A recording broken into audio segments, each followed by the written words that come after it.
Friends, this is for class 8 and the subject is civics, chapter 1st. The name of this chapter is the Indian Constitution. We have already discussed in previous class about the features of constitution and what is constitution. We have already told. Constitution क्या होता है, जैसा कि मैंने आपको बताया था कि किसी भी देश को चलाने के लिए एक सिस्टम, एक व्यवस्था की ज़रूरत होती है और उस सिस्टम और व्यवस्था के अनुसार ही वो देश चलता है। तो उसके लिए एक नियमों का हम लोग एक स्वरूप तैयार करते हैं जो इंडिया में भी है, मतलब जिसमें हमारे रूल्स एंड रेगुलेशंस लिखे हुए हैं। तो उसके हिसाब से, उसके अनुसार ही कोई शासन चलता है, उसको हम लोग कॉन्स्टिट्यूशन कहते हैं। और ये हमारे देश में है जिसको हम लोग हिंदी में संविधान भी कहते हैं, जैसा कि मैंने आपको पहले बताया था। अब हम लोग देखते हैं vision and values of the constitution. जो मैंने आपको पिछले क्लास में बताया था कि जब हम कुछ भी करते हैं, जैसे कि मैंने आपको एग्जांपल दिया था कि अगर आप एक ऐसे लिखते हैं ऑन काउ, तो पहले सोचते हैं कि हम क्या क्या उसका रूपरेखा तैयार करेंगे। तो जब इंडिया का कॉन्स्टिट्यूशन बनाने की बात हुई तो ये तय हुआ कि आखिर क्या क्या इसका उद्देश्य होगा, क्या क्या इसका लक्ष्य होगा, किस किस आधार पर इसको बनाया जाएगा। तो बहुत सारी चीज़ों को उसमें जोड़ा गया कि हमारे कॉन्स्टिट्यूशन में ये बातें जो हैं वो मुख्य रूप से रहेंगी और इसके आधार पर ही हमारे देश का शासन चलेगा।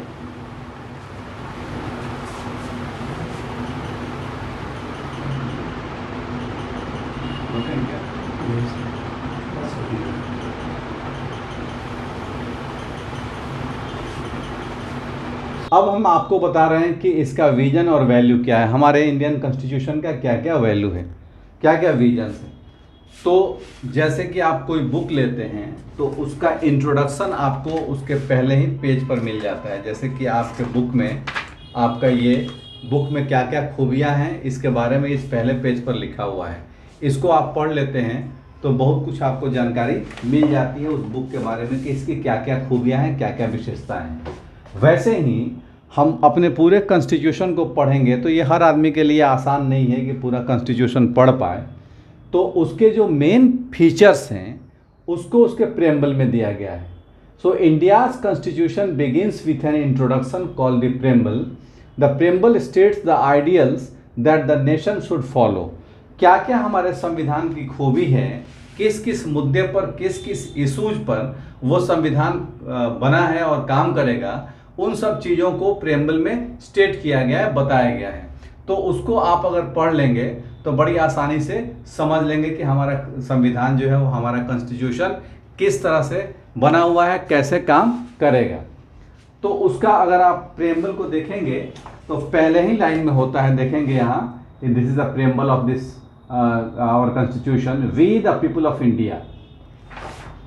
पहला ही लाइन है we the people of India, मतलब हम भारत के लोग। मतलब स्पष्ट है कि हमारे देश में सबसे बड़ा कौन है, सबसे ताकतवर कौन है, कौन डिसाइड करता है, तो कोई व्यक्ति विशेष नहीं करता है, कोई इंडिविजुअल नहीं करता है। We the people of India, यानी कि इस देश की सारी शक्ति, इस देश का पूरा पावर किसके अंदर है, तो यहाँ के लोगों के अंदर है। यानी कि सबसे बड़ा कोई है तो यहाँ के लोग हैं, पीपल ऑफ इंडिया, यानी कि यहाँ की जनता है। और इस तरह से उसमें सारे खूबियों को बताया गया है, जिसमें एक है पावर ऑफ, तो मेन पॉइंट्स क्या है इसमें, फर्स्ट है पावर ऑफ द पीपल, यानी कि सरकार की जितनी शक्ति है वो किस में निहित है, जनता में निहित है। Means public, people of India, यहाँ के लोग डिसाइड करते हैं कि उनका शासन कैसा होना चाहिए, उनकी सरकार कैसी होनी चाहिए, उनके जो रिप्रेजेंटेटिव्स होंगे, उनके जो विधायक या जो सांसद होंगे वो कौन से लोग होंगे, ये तय जनता करती है। वो वोट देती है और वो तय करती है कि सरकार किसकी बनेगी।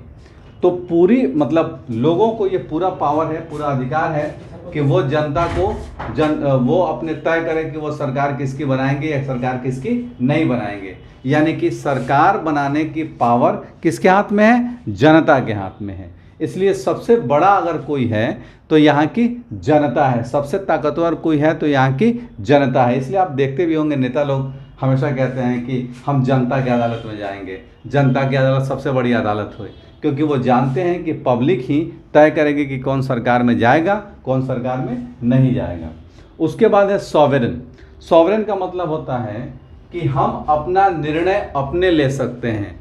We can decide our problems and sort out our problems. हम अपने प्रॉब्लम को शॉर्ट आउट हम अपने करेंगे, यानी कि हमारे देश के बारे में कोई निर्णय दूसरा आदमी नहीं करेगा। बिफोर 1947 हम लोग कॉलोनी थे इंग्लैंड के, तो हमारे देश के बारे में तय कौन करता था, निर्णय कौन लेता था, डिसीजन कौन लेता था, इंग्लैंड में लिया जाता था।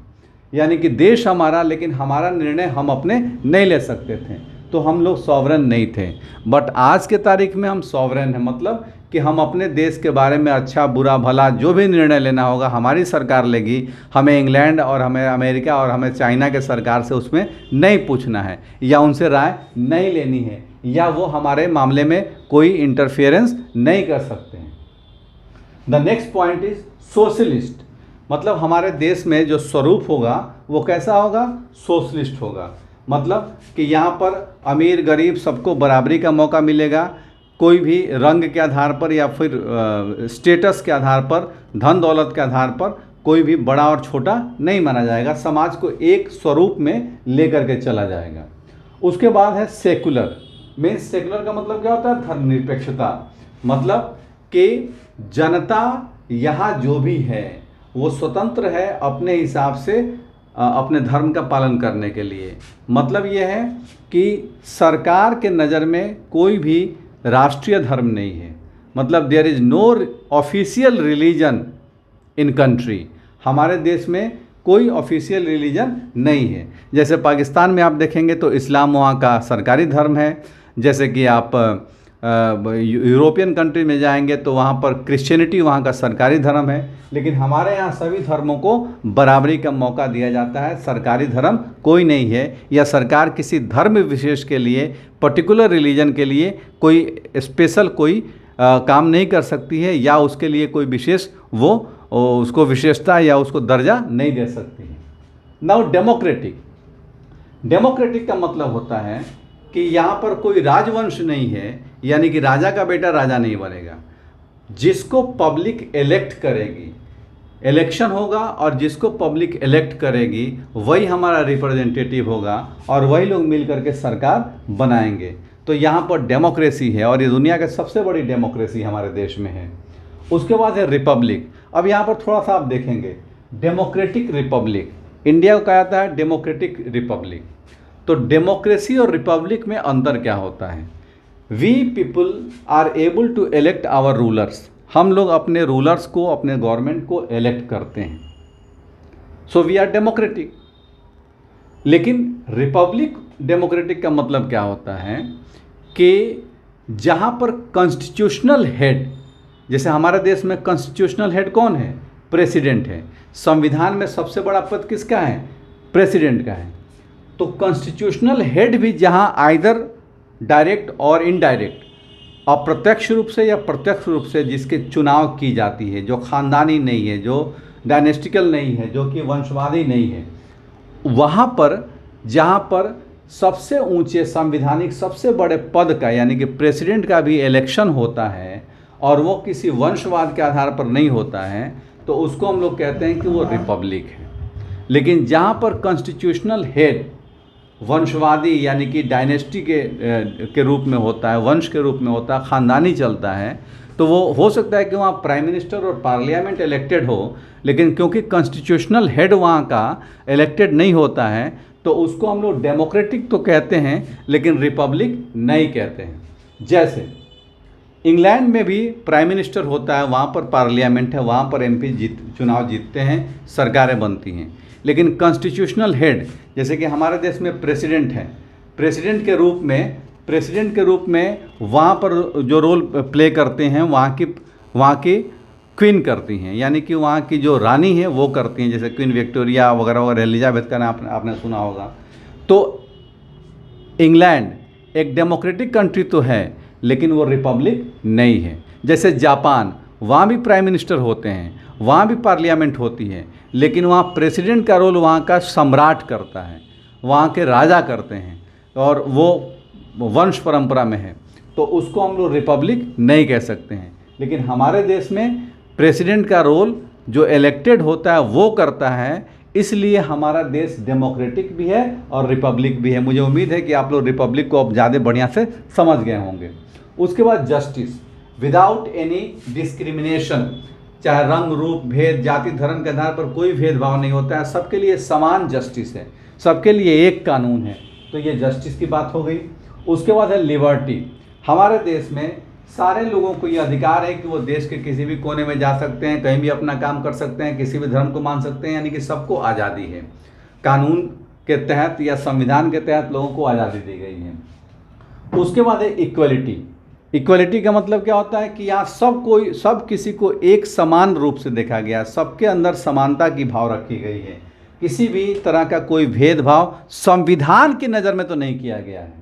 एंड फ्रेटर्निटी, यानी कि बंधुत्व, भाईचारा। इस देश में रहने वाले सभी लोग, चाहे वो किसी भी धर्म के हो, किसी भी जाति के हों, किसी भी समाज के हों, सब हिंदुस्तानी हैं और इस नाते सभी आपस में भाई हैं और ये देश उनका है। इस चीज़ को मानना होता है।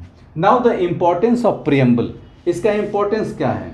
तो प्रियम्बल से हम समझते हैं कि हमारे देश में जो हमारा कॉन्स्टिट्यूशन है वो किस तरह से रोल प्ले करता है और लोगों के प्रति और देश के प्रति इसका नज़रिया क्या है। तो इसको हम लोग प्रियम्बल से समझते हैं कि कैसे कानून हमारे यहाँ काम करता है और कैसे कानून सबके लिए बराबर है। समझ गए होंगे आप, इतना समझ गए होंगे, मुझे पूरा उम्मीद है।